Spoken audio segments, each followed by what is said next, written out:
Hi, my name is Jessica Barnhart. I was forgotten on the list, so I just jumped in at the end. I am reading 2 poems for you tonight.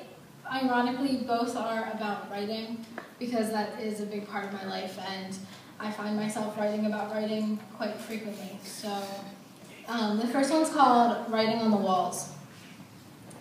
What if I wrote on the walls of my room? Would my parents be angry and get out cans of paint to recolor the walls in the imitation sky that coats my quaint inhabitants?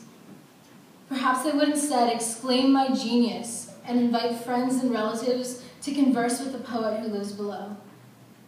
But most likely they would let me be. The words would go days, weeks even, without being seen. Once discovered, their presence would evoke nothing more or less than indifference. They would be shooed away as the ramblings of a troubled youth, the graffiti of a mind at work. No one would understand the impact of my writing on the walls.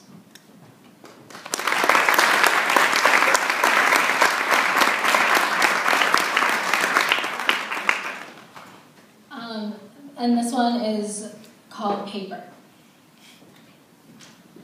I think if I didn't have paper, I'd write on my skin, filling every blank surface until my entire body was covered in ink, too scattered to separate the thoughts. If I didn't have paper, I'd make mud with the dirt on the ground, mix with my spit, and find an open spot of pavement. I'd scratch out the letters with my thick mud ink and thin twig pen.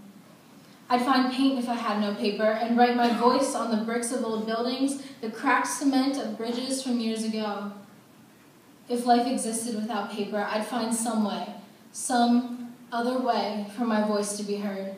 I'd shout from rooftops in rhyme and meter and yell stories of fairy tales and childhood. If I didn't have paper, life would be emptiness, filled only with the incessant thoughts pulverizing my brain with every second. They would have to arrest me, put me in a home, one of those straitjackets binding my arms, fingers constantly tracing the words echoing inside. Paper! I would scream. Just a pen and paper, and everything would be okay.